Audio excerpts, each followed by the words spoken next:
Taylor Swift's 2006 self-titled album, often termed colloquially by Swifties debut, is a sprawling country effort from a fledgling artist. And although it is peppered with seeds of diaristic songwriting, emotive storytelling, and of course the world building that secretly ties back to her personal life, all elements that have helped over time to make Taylor Swift the juggernaut that she is today, I find that the debut record is often overlooked.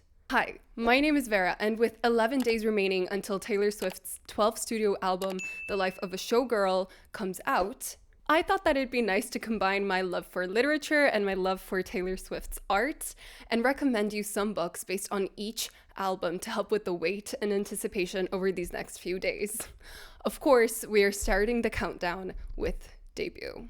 For these recommendations, I really try to dig deep and extract themes and motifs that I thought made each album resonate so deeply, and to tailor my recommendations based on that instead of more superficial elements. For example, an idea that I find to be very pervasive and really powerful in Debut, more so than any other of her records, is this feeling as if she is your best friend. She positions us as the friend that you might sit with during lunch or giggle around with during math class. Now, this might be a bit of a stretch, but whenever I think of the relationship that Taylor wants us to have with her on this album, I keep going back to the Picture to Burn music video where we see her and her in real life best friend Abigail in the truck. Again, she is obviously Taylor's best friend in real life, and we as listeners are to be positioned in a same sort of parasocial circle.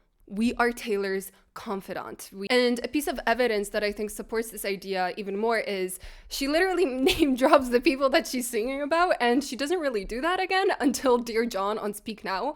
And you could argue style? Maybe? But here it is very, very direct. You're with her when Corey smiles at her or when Drew ignores her. It's kind of crazy if you think about it, but this enforces this idea that both you and her know these people are in the same sort of world that she is creating. You are familiar with each other. Or, for example, her first heartbreak with the beautiful song Teardrops on My Guitar, which gained her her first push in the country music space thanks to the diaristic lyrics paired with emotive melodies that transported you right there to her as she's driving home alone, turning off the light, putting his picture down, and hoping that she can finally get some sleep at night. In a sense, this album functions as a document of her early days at school. For example, The Outside is a song that she wrote when she was only 12 years old. She wrote about her loneliness, about always being, as she terms it, on the outside looking in. And when it comes to this feeling of loneliness, in a 2010 interview on The Ellen Show, she even said that this was the reason she started writing music. She says, I remember when I was in school, the whole reason why I started writing songs was because I was alone a lot of the time. I'd sit there in school and I'd hear people like, oh my God, this party we're going to is going to be so awesome on Friday. Everybody's invited except for her over there. I just wouldn't be invited to stuff, and I'd sit there and be like, it's okay because I can write a song about this later. It is these beautiful small vignettes that are so locked into her perception of the world around her that really makes Debut stand out. And it is like a chronicle of her childhood because, again, she was writing these songs in real time over years before they were compiled to be released when she was 16. And the book that I think mirrors and plays with very similar ideas of being very locked into this one perspective, journaling about your life, starting in your younger life and moving through time, is Jane Eyre by Charlotte Bronte. First and foremost, this is Jane's story, which she narrates to us in a first-person point of view.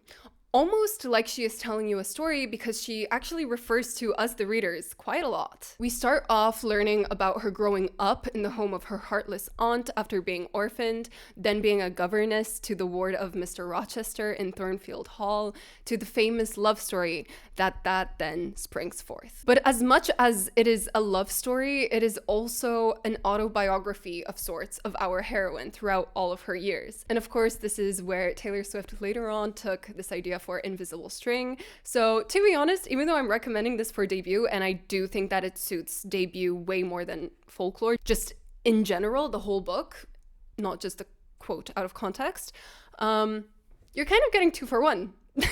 In both Jane Eyre and Debut, we have a girl telling us her story of her childhood, the loneliness, the separation, the being on the outside looking in, whether it's in the orphanage or feeling excluded from Mr. Rochester's, who's much older than Jane, and his circles. But we also get this first budding of what is a love story, what it looks like, what it feels like, how it feels like when it ends. Whether it's on Debut with, all the people that Taylor names in the different songs, or whether it's Jane and Mr. Rochester. We are in there, in that moment, with Jane, exactly the same. We are her friend, her confidant, the same way that we are Taylor's confidant on Debut, because we are so zeroed in to her perspective. And on a slightly, perhaps more sophisticated, higher level, something that I really love about Jane Eyre is that there's this element of being unsure of how reliable her narration is, especially with the ending of the book. Of course, no spoilers because I'm just recommending it to you right now. But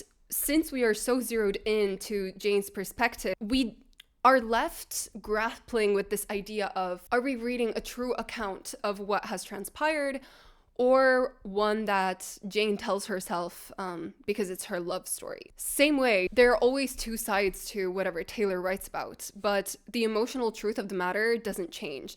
And it is that truth of the matter which resonates with us as listeners to the Debut record, or as readers to Jane Eyre. And that is what makes these 2 works stick with us for so long. However, do you remember how I used the word sprawling to describe Debut at the start? Well, that wasn't without cause, because Debut, even though it is so zeroed into Taylor Swift's perspective, it is a very interesting first record because she's not only talking about herself. A lot of the record actually describes other people, other people's lives, their struggles, and their stories. It is not, in other words, monothematic. And this was on purpose. When speaking about the record, Taylor says, I think for me, I just wanted to pick the songs that I thought represented me the best.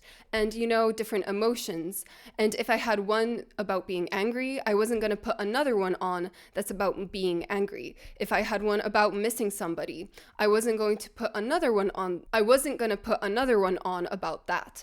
I tried to cover all bases, but not get repetitive, so that nobody would be able to pigeonhole me and say, oh, this album's all about this or all about that.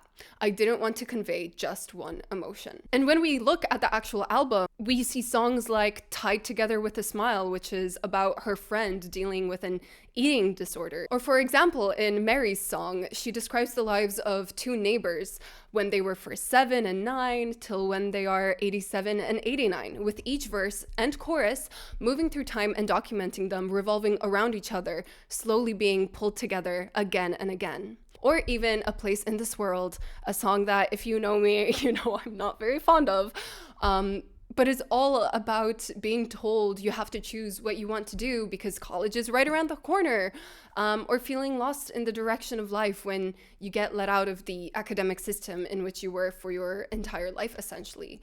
You're just a girl trying to find a place in this world. Because Debut has all these different songs about all these different things, it acts as an incredible time capsule. And another book that I would never, ever, ever call monothematic, and also uses all these different stories to paint a larger picture, is Dubliners by James Joyce. Now, I know a lot of people get intimidated when they hear the name James Joyce. And fair enough, his books like Ulysses or Finnegan's Wake are really challenging, and I do not feel like I am able to broach those books yet, but one day it's going to happen, I promise. But Dubliners uses really easy to read language, and I was honestly surprised because it feels and reads quite modern. Essentially, Dubliners is an anthology of 15 stories all about the different people living in Dublin in the early 20th century. And it's important that it's Dubliners, not Dublin. It's about the people living in the city.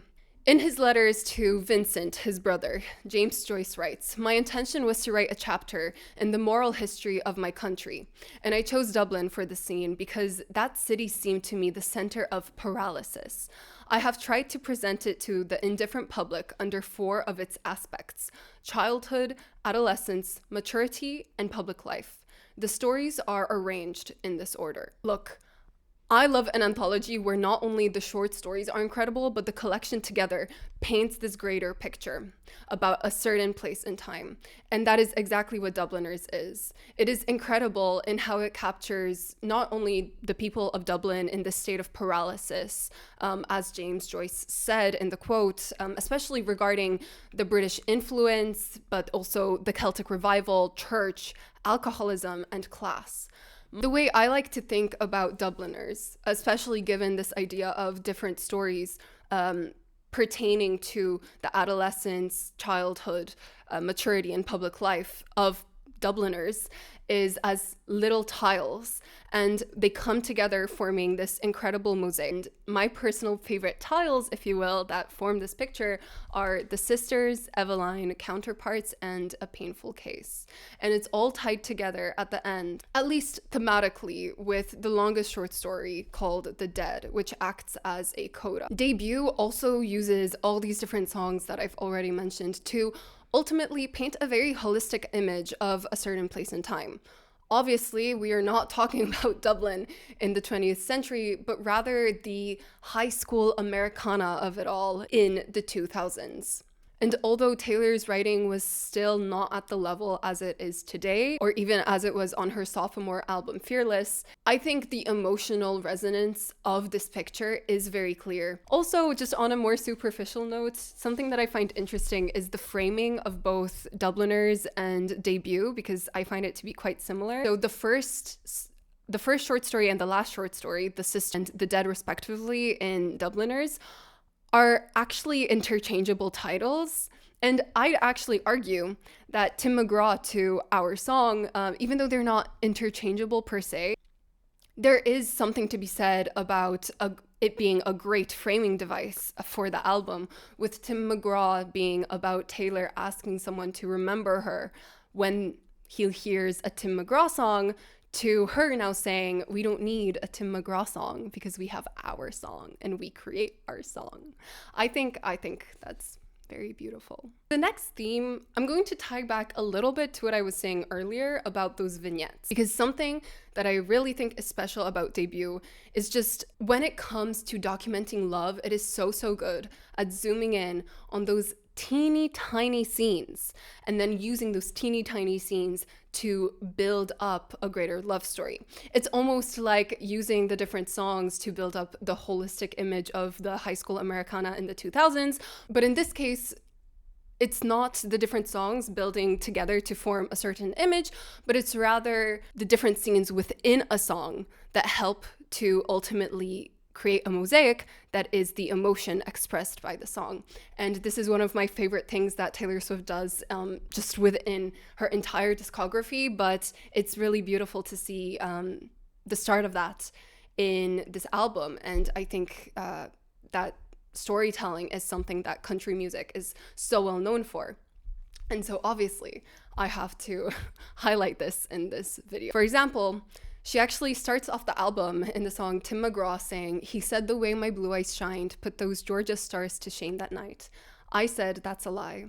Just a boy in a Chevy truck that had a tendency of getting stuck on back roads at night." Very, very transportative. You're right there in there. And with so few words, she is able to elicit such a clear image. Or of course, the fan favorite, Our Song, starting off again in a very, very, very specific scene of her riding shotgun with her hair undone in the front seat of his car and him asking, "Baby, is something wrong?" And she says, "Nothing, I was just thinking how we don't have a song." And then the premise of what is this Our Song unfolds from there. A book that does this really well is actually a book that changed my opinion on romance novel.